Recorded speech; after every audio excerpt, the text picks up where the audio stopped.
What's going on, everybody? King of Dragons 5000 here, coming at you with another figure review. Today we'll be having a look at the Mafex Dark Knight Returns Batman. And so here we have the Dark Knight Returns Batman posed and out of the packaging. Before we take a look at the figure, let's actually run through his accessories really fast. Batman does come with 2 pairs of hands. We do have the stern expression, which he has on him right now. Then we do have an angry, grimacing expression. Batman also comes with 5 pairs of hands. We do get a pair of fists. We get a pair of open style pose hands. We get a pair of flat style pose hands. We get a pair of hands for holding batarangs. And then finally we do get a pair of hands for holding his cape. Then we do get 8 batarangs that do fit into his batarang holding hand. All these accessories do work really nicely for this Batman. I really do like the way he came out. Other than that, we don't get anything else. I think more expressions would have been nice, but what we have here is pretty decent. So with that out of the way, guys, let's actually have a closer look at his details. And so here we have a closer look at the Dark Knight Returns Batman, and I have to say, Metacom has done an amazing job with this figure. Now, it might just be my personal bias that I absolutely love the Dark Knight Returns as a graphic novel, and it was one of my favorite Batman stories, but I think this is a very good representation of Batman, and if anything, I think this is a little bit better than their Batman Hush. And I don't know what it is about it. I think it's the black. I think if I had the black Batman Hush from Mafex, I think I would like that a little bit better because I'm more of a fan of the black on gray for Batman. But Mafex has captured the head on this figure just so nicely. And in fact, if I were to bring out the grimacing head, both of them do look really nice. Like they just jumped out of the comic. And that looks really good. Both these heads are amazing and done exceptionally well. Really love the whited out eyes and the big chin on Batman. An aged, more ruthless Batman is always a good story to tell, and Mafex has captured the look of this Batman perfectly. Even right here on the cowl where it goes over now, it is a little bit high, especially because of the way it looks. And that's just because of this cloth cape that it has to sit. If there was a way to make the cape thinner and have this sit a little bit lower, it would really make the figure look a little bit better. But this Batman rarely even had a neck, so I'm perfectly okay with the way it looks. And yeah, I think the fact that he is a little bit hunched does add a lot to the figure, and part of the cowl, because it's plastic, adds to the hunch, which is quite perfect for this Batman because he was older. He's not standing up as straight as he used to. So having a look at the figure, the cape, I really do like it. It has a really nice wire, although it is quite heavy. It's a very heavy material, and it is prone to fraying. As you can see, the edges are fraying. I don't know why they went with this type of material. As you can see, it's quite heavy. It's actually fraying a lot in some areas. And just the material that they went with, it makes it prone to fraying, so that's inevitable. If you can get a replacement cape, I think that would work good. But for now, I think this is a really good cape. Not good, but it'll do. It's decent, and it really doesn't hold its shape well, and it's... they could have done a much better job with the cape. I would have preferred the same material that they used for the Hush cape, but that's neither here nor there. I absolutely love the detailing that Mafex was able to put onto this figure. You can actually see some fabric detailing on Batman, and that looks really good, especially right here on the bat symbol, which is sculpted on. It's not just painted. Really do like that little detail. You can see where it stretches over the musculature, and it does look like it's tighter in some areas. And it's perfectly acceptable. Batman is aged. He's like 50-something at the time of this story. I think he's like 56. He's pushing 60, I do know that. And this does a really good job of capturing a Batman that's aged and past his prime, but he's still going out there fighting crime. Really do like it. I do like the fact that he has these bat fins, bat claws, whatever you want to call them. They are softer plastic, so you don't have to worry about them breaking, but because they are softer, that you do have to worry about them warping.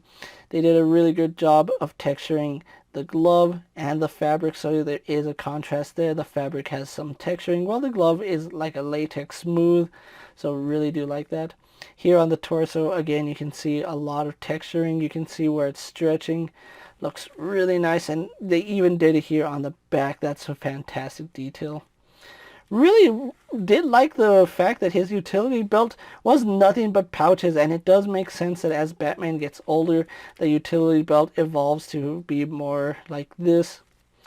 So it did work in the sense of the story. So I gotta give them props for sculpting this amazingly, and they added a nice dry brush to it. Overall, really do like it. We do have the underoos right here for Batman, which, I don't know, I kind of am getting used to not seeing the black tights on Batman, but at the same time, there is something nostalgic about seeing it. Then we go down to his big muscular legs. I know a lot of people aren't a fan of big fat Batman, but I don't like to think of him as fat. I just think he's aging, and when you get older, things you don't lose weight like you used to, and you gotta stay in shape somehow. And this Batman looks like he does stay in shape for a man of his age. So really liking the boots. They have the classic Batman point right here going all the way around, and they do have this little bevel right here, which adds a lot of cool detail. So yeah, overall, I am really happy with this figure. This is a figure that is done exceptionally well, and Mafex has knocked it out of the park. All the detailing on him, there's even a slight dry brush throughout the costume, so we have the gray and then a darker gray throughout it, so I do like that. So with that out of the way, guys, let's actually get them posed and compare to other figures you may have in your collection. Here we have Batman posed next to a Marvel Legends Cyclops and a DC Multiverse Superman. Here we have Batman posed next to a WWE Elite Scale figure and a Mezco 1/12 Collective Popeye the Sailor Man.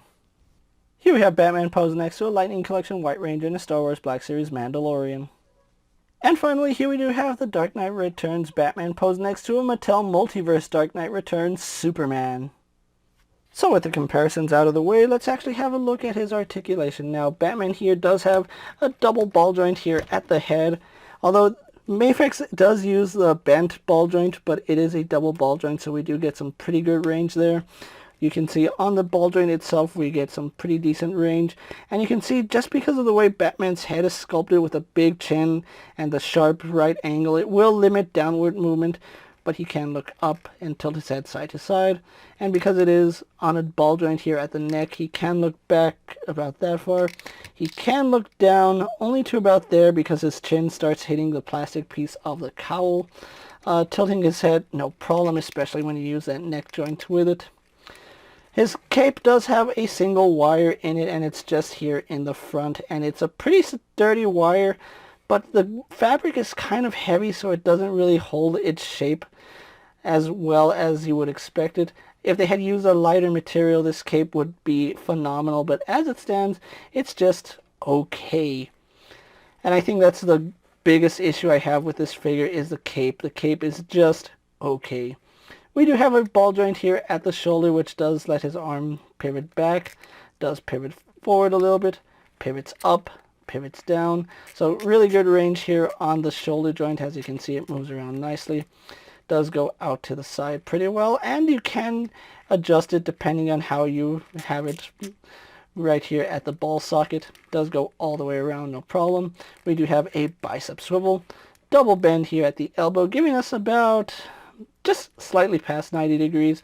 We do have a ball joint here at the wrist, so it does have in and out movement and up and down depending on how you have that joint, and then it does swivel on that peg. I want to say he has a double ball joint here at the torso. Now, I think it is just because he does bend pretty far forward, goes back pretty nicely, does have some slight pivot and some slight rotation. Then we do have another ball joint here at the waist, so he can pivot back. Using both of those joints together, you can see he gets phenomenal crunch. I really do love that. That's some really good articulation there. And he does pivot side to side on that ball joint as well as some rotation. We do have ball hinges here at the legs, so they do drop down so for a little bit added articulation, which he does kick out at a slight angle, but that's pretty much how he kicked in the graphic novel too, so it's accurate and it functions as it does for the source material. Even though it wasn't intentional, it does look like he kicks. So that's 100% accurate, and it does go out to the side fairly well. We do have a swivel up here in the thigh. We have a double bend at the knee. No boot swivel, but we do have rotation here at the foot. We have a hinge which goes back and forward. Forward facing pin for rocker ankle, and if you rotate this along with that, you get a really nice deep rocker, so I do like that. And then we have a pretty generous toe hinge. So overall, Batman here has some pretty good articulation.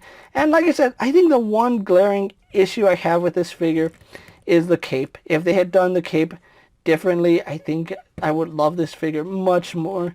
I already love it so much because it's one of my favorite Batman from my favorite Batman stories, so you know I'm gonna like this figure. So with that out of the way, guys, let's actually get in pose for my final thoughts, and then we'll wrap up this review.